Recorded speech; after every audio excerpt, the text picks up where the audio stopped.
वर्षा की घनी अंधेरी रात, बीच बीच में बिजली चमक रही है और ऐसी स्थिति में एक युवा सम्राट अपनी जिंदगी से होकर हताश, निराश सोचता है कि इस बहती हुई नदी में अपना जीवन समाप्त कर दूं, बह जाऊं और हमेशा हमेशा के लिए समाप्त हो जाऊं, क्योंकि मुझे दुख दर्द सहन नहीं हो पा रहे। ये पीड़ाएं, ये समस्याएं अब सही नहीं जाती है। विचार कर रहा था कि इतने में से एक आवाज गूंजी, मानो उसे कुछ चुनौती दे रही हो, कुछ सिखा रही हो। कभी कभी इंसान भी नहीं समझा पाते, पर प्रकृति हमें समझा देती है। तो प्रकृति की उस धरती से ऐसी आवाज फूटती है कि तुम क्या सोच रहे हो, मरने के पहले ही मरना चाहते हो, क्यों मर रहे हो? तुमने मरने का सोचा तो तुम मर ही गए। क्या जानते नहीं हो, जलते हुए दीपक को एक दिन बुझना पड़ेगा, बहती हुई नदी को एक दिन रुकना ही पड़ेगा। कोई अमर नहीं इस दुनिया में, जो आया है उसे जाना ही पड़ेगा। ये तो तय है, इस संसार का नियम है, अटल सिद्धांत है। उस उदास भावों के युवा सम्राट ने प्रकृति के इन संकेतों को आत्मसात किया और सोचा कि कौन आवाज दे रहा है, आखिर कौन कह रहा है यह। तब उसने कहा, आखिर तुम हो कौन, मुझे बताओ, क्या कहना चाहते हो मुझे?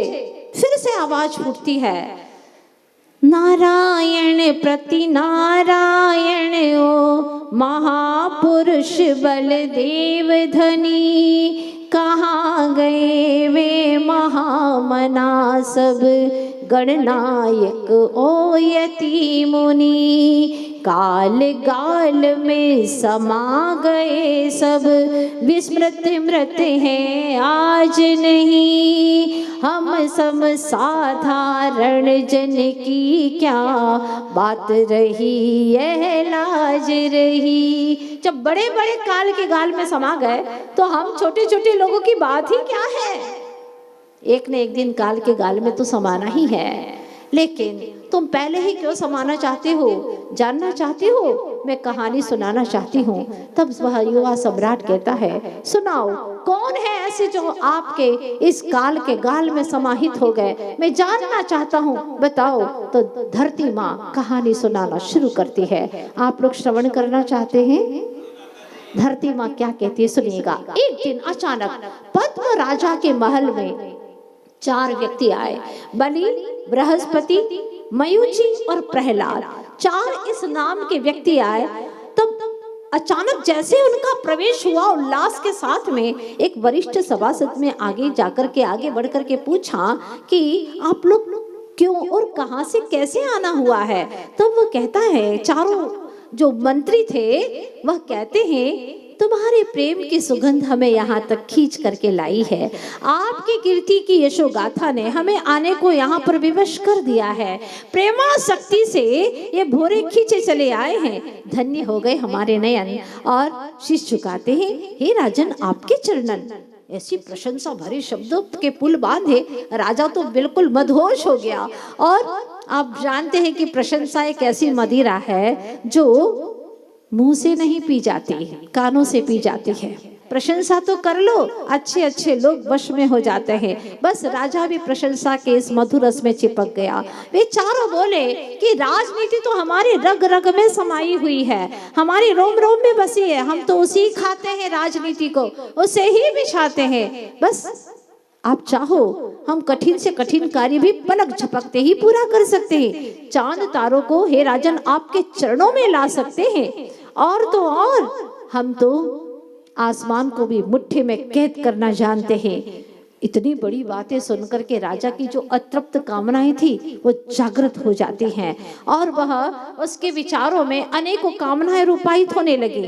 तब वह पद्म राजा की मनोकामना जागृत हो उठी तो वह चारों से कहता है, देखो मेरे पिता महापद्म और मेरे बड़े भाई ने जब से संन्यास लिया है, ये जो पड़ोसी राजा सिंह बल है मुझे बहुत परेशान करता है। आए दिन वह मुझ पर आक्रमण किया करता है। तो ऐसा करो कि उसको कैद करके ले आओ। जब तुम चारों इतने ताकतवर हो तो किसको, सिंह बल राजा को कैद करके ले आओ, तब मैं जानू तब उन चारों ने कहा, बस इतनी सी बात, छोटा सा काम दिखाया है आपने, अभी चुटकी बजाते पूरा कर लेते हैं। और वह चारों जाते हैं सिंहबल राजा के दरबार में।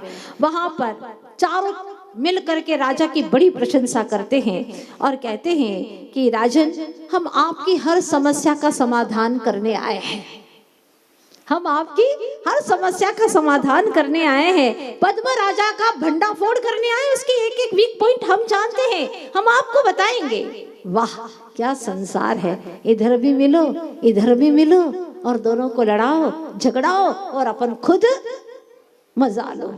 ऐसे जीव मर करके नरक में ही जाएंगे। कहते हैं ना, हमारा आज़्म सफर कहाँ का हो जाए, ये वो नहीं जो हर रह गुजर का हो जाए। दुनिया में फक्त उसी को रहने का हक है जो इधर का रहे और उधर का हो जाए।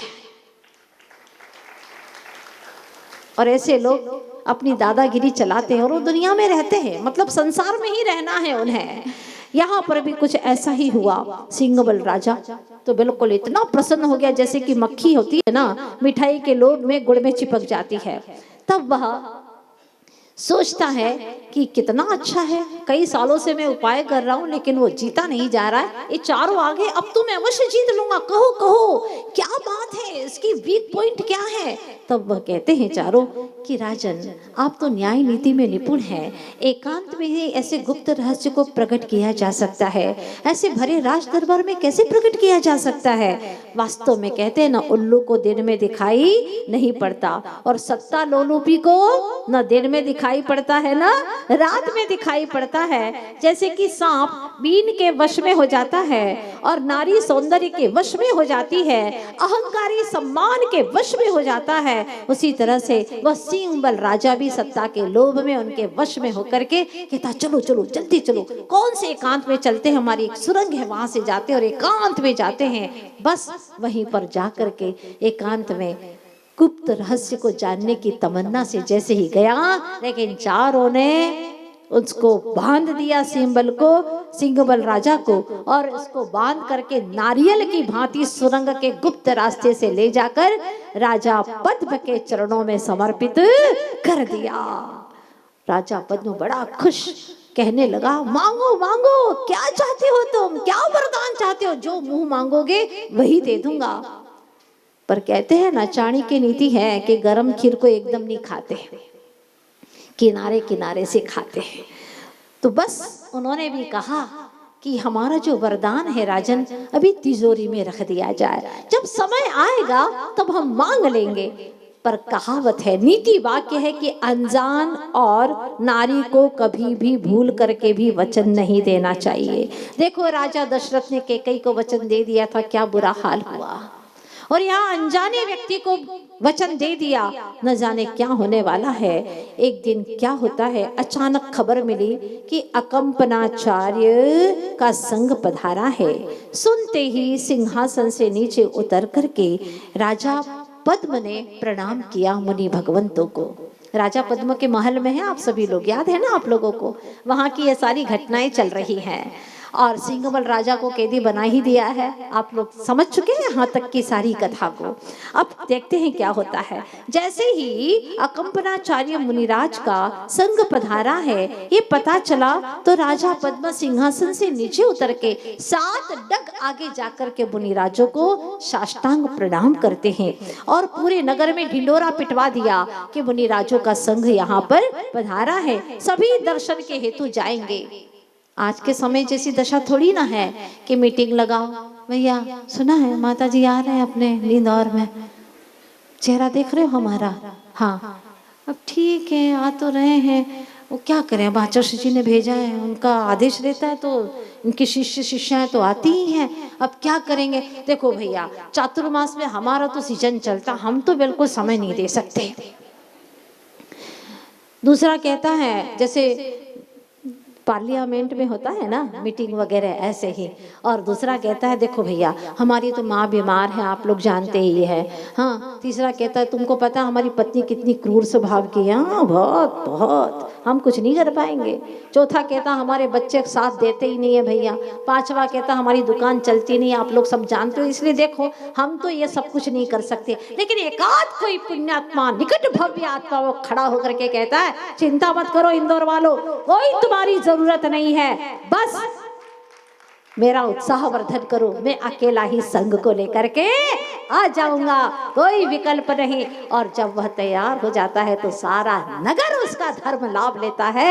ये निश्चित बात है, कुआं कोई एक खुदवाता है पर प्यास सभी लोग बुझाते हैं।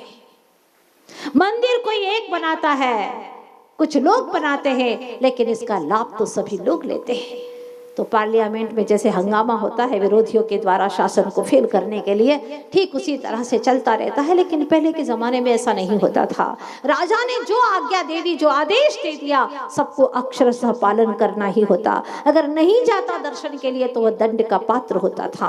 अब क्या हुआ, मुनि तो महान है, त्यागी हैं। अब क्या हुआ कि राजा पद्म उसने उन चारों को अपने मंत्री पद पर वहां रख लिया था। बड़ा खुश हो गया था, सिंहबल को बंदी बना करके लाया था तो चारों को मंत्री के पद पर नियुक्त कर दिया था। राजा का आदेश है कि यद्यपि वो मुनि विरोधी हैं, मुनि की मुद्रा से ही वहां चिढ़ते हैं, उन्हें पसंद ही नहीं आते। त्यागी व्रती देखना पसंद नहीं करता और तरह तरह की व्यर्थ की अपलाप करता है।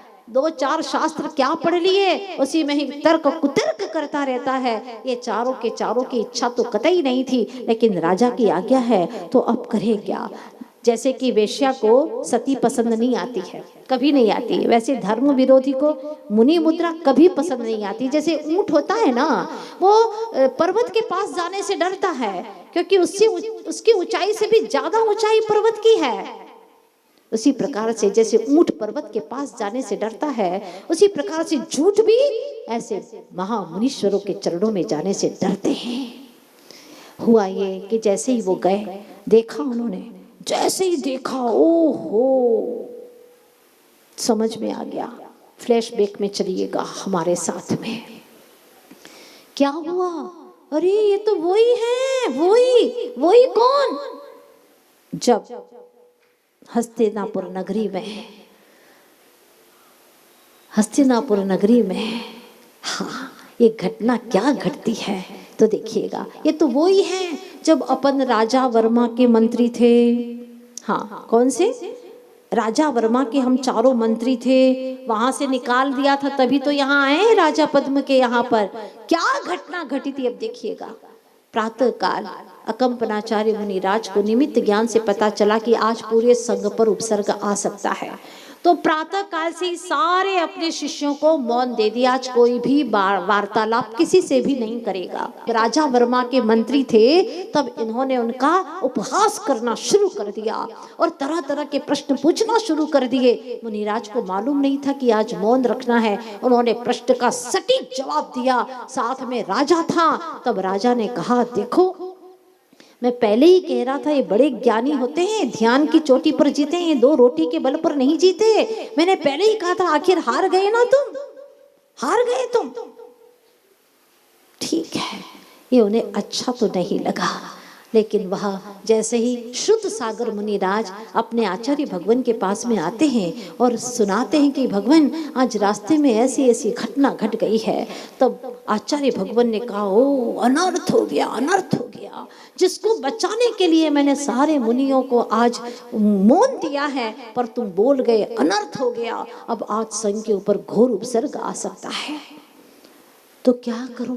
गुरु आप आज्ञा दे, किसी के ऊपर उपसर्ग ना आए, मैं सहन कर लूंगा, लेकिन किसी के ऊपर उपसर्ग ना आए, आप मुझे आज्ञा दीजिए। तब मुनिराज ने कहा, अपने दिव्य ज्ञान से जान करके तुम वहीं पर जाओ, उसी स्थान पर जहां तुम्हारा वार्तालाप हुआ था, और वहां जाकर के ध्यानस्थ हो जाओ। जब तक उपसर्ग नहीं टलेगा तब तक तुम्हें ध्यान मुद्रा में ही रहना है, ध्यान ज्ञान गुफा में तुम्हें प्रवेश करना है। जाओ। शिष्य को आशीर्वाद दिया। शिष्य कभी तर्क नहीं करते, अगर गुरु ने ज्ञान दिया है तो उसके सामने तर्क नहीं करते, और तर्क करने वाला नर्कगामी हुआ करता है। गुरु ने आज्ञा दी है तो एक बार में ही स्वीकार कर लेते हैं। बस तर्क ही तो नर्क का द्वार है। कुछ नहीं बोला और वहां जाकर के उस स्थान पर खड़े हो गए, ध्यानस्थ हो गए। और इधर क्या होता है, कहते हैं ना, कच्ची दाल और रोटी पीड़ा देती है, वेर की गांठ भी वैसे ही दर्द देती है। उनके भीतर में तो वैर बंध ही गया था।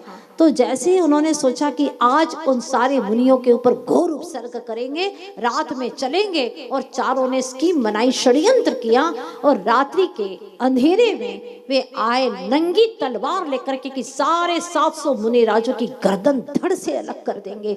ऐसे महापाप का विचार करके, दुर्विचार करके वो आते हैं। लेकिन जहां पर विवाद हुआ था वहीं पर ही उन्होंने देखा एक बिजली कौंधी, और उसमें उन्होंने देखा, अरे ये तो वही है, मिल गया। बहुत बुद्धिमान है ये।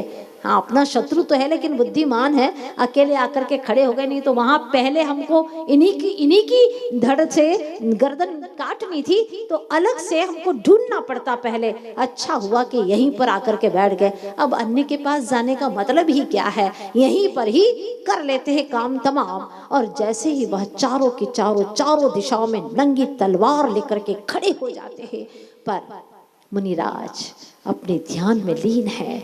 मैं एक चैतन्य अखंड ज्ञान स्वरूपी आत्मा, ये देह मेरा नहीं है, इसके टुकड़े टुकड़े हो जाए पर मेरा कोई भी बिगाड़ नहीं सकता। छिच्चदुवा भिच्चदुवा निज्जदुवा अहवजाद विपल्यम जम्मा तम्मा गच्छदु तहा विन पर परिगहु मच्छ। ये शरीर मेरा नहीं है।